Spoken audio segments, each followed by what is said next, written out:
तकलीफ। बुआ जी, ये आपकी बहू आपका ख्याल क्यों नहीं रखती? ऐसे लग रहा है जैसे इसे आपकी सेहत की कोई फिक्र ही नहीं है। बहू का तो फर्ज होता है बीमार सास की सेवा करना। सेवा तो दूर की बात है, आपकी बहू तो आपका हाल चाल पूछ ले वही काफी है। और ये सब आपके नालायक बेटे के कारण भी हो रहा है। वो अपनी बीवी से कुछ कहता क्यों नहीं? क्या सेवा के लिए नौकर रख देने से सारे फर्ज पूरे हो जाते हैं? मीना जी ने अपनी बुआ कामिनी जी से कहा, गलती बेटे बहू की नहीं है, सारी गलती मेरी है। जब बहू को ज़रूरत थी तो मैंने उसका बिल्कुल साथ नहीं दिया। हाँ, उसके लिए हमेशा मुसीबतें ज़रूर खड़ी की हैं। वो तो शुक्र है इन्होंने मुझे अभी अपने साथ रखा हुआ है। कोई और होता तो कब का घर छोड़कर चला गया होता या मुझे अनाथ आश्रम भेज दिया होता। ये क्या कह रही हैं बुआ जी? एक तो आपके बहू बेटे आपके साथ परायों जैसा व्यवहार कर रहे हैं और ऊपर से आप उन्हें कुछ कहने की बजाय उन्हीं की तरफदारी किए जा रही हैं। हाँ मीना, तू तो जानती है मेरी सास बहुत सख्त मिजाज की थी। उन्होंने हमेशा मुझे दबा कर रखा। बस उन्हें देखकर मैंने सीख लिया कि सास ऐसी ही होती है जो बहू को दबा कर रखती है और उसके लिए मुसीबतें खड़ी करती है और साथ ही बहू बेटे की जिंदगी में आग लगाती है। जब संगीता इस घर में बिहा कर आई तो वो मुझ में माँ की छवि ढूंढती थी और मेरा खूब आदर सत्कार करती थी, लेकिन मैंने सिर्फ और सिर्फ उसका तिरस्कार किया। कई बार जानबूझकर ऐसे कांड किए जिससे बहू बेटे के बीच लड़ाई होती। यह देखकर मेरे मन को तसल्ली मिलती। बेटे की तनख्वाह भी कम थी। संगीता घर के काम करने के साथ साथ नौकरी भी करने लगी ताकि घर में 4 पैसे आ सकें, लेकिन मैंने इसका साथ देने की बजाय इसके लिए मुसीबतों का पहाड़ खड़ा कर दिया। बहू जब माँ बनने वाली थी तब भी मैंने उस पर तरस नहीं खाया। खूब काम करवाती उससे और ताने भी देती। बहू को बच्चे हुए तब भी नहीं संभाला। हफ्ते भर के अंदर घर के सारे काम करने लगी थी। एक समय ऐसा था बहू को दोनों बच्चों को मायके छोड़ना पड़ा क्योंकि उसके लिए नौकरी के साथ साथ बच्चे और घर संभालना मुश्किल हो गया था। मेरा बेटा भी कभी उसका साथ ना देता, मेरी तरफ ही बोलता था। लेकिन एक समय के बाद उसे भी समझ आ गया कि माँ गलत है और बीवी सही है। उसी दिन से वो मुझसे कटने लगा। मेरे हाथ पैर चलते थे, लगता था बहू बेटे की जरूरत नहीं। मुझे अब बुढ़ापा आया तो समझ आया कि मेरे बहू बेटे कितने जरूरी थे। बोलते बोलते कामिनी जी का गला भर आया और आंखों से आंसू बहने लगे। मीना जी ने उन्हें चुप करवाया और बोली, लेकिन बुआ जी, जो हो गया सो हो गया। ये लोग कब तक उन बातों को लेकर बैठे रहेंगे? जो हो गया सो हो गया, लेकिन अब तो इन्हें आपकी सेवा करनी चाहिए ना। कब तक अतीत की बातों को लेकर बैठे रहेंगे ये लोग?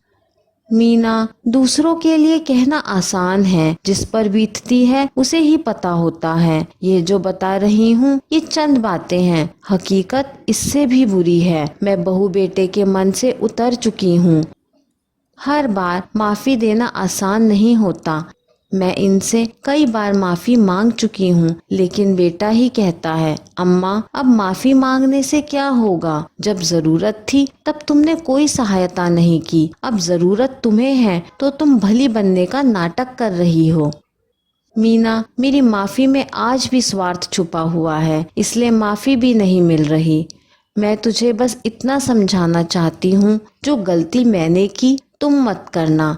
बहू को दिल से अपनाना, जब उसे जरूरत हो उसके लिए खड़ी रहना। बुरी सास बनना आसान है, अच्छी बनना मुश्किल है, इसलिए ज्यादातर महिलाएं बुरा बनना ही पसंद करती हैं। मेरी गलती मत दोहरा। घर जा, अपनी बहू को संभाल। आज बहू का करेगी तो कल को बहू तेरा करेगी। आज कांटे बोएगी तो कल को कांटे ही मिलेंगे। क्या कहना चाहती हो बुआ जी आप? जो हो रहा है मेरी गलती है। मेरी बहू भी सीधी नहीं है, कुछ गलती उसकी भी है। प्रेगनेंसी में भी तबीयत खराब का बहाना बनाकर बेड पर पड़ी रहती थी। अब माँ बन गई है तो कोई काम करना नहीं चाहती। ऐसे कैसे घर चलेगा? मैं सब जानती हूँ मीना, तेरी बहू जब माँ बनने वाली थी तो तूने एक दिन उसका ख्याल ना रखा, इसलिए बहू मायके चली गई और जब वो बच्चे के साथ वापस आई तब भी तूने खूब लड़ाई झगड़े किए, इसलिए बहू नाराज होकर मायके चली गई है। याद रख, एक बार बहू बेटे के दिल से उतरी तो मेरी तरह अकेली रह जाएगी। तुझे यहाँ मेरे पास नहीं, बहू के पास होना चाहिए। जा अब अपना घर संभाल, वरना मेरी तरह अकेली पड़ी रहेगी और बहू बेटे को कोई फर्क नहीं पड़ेगा।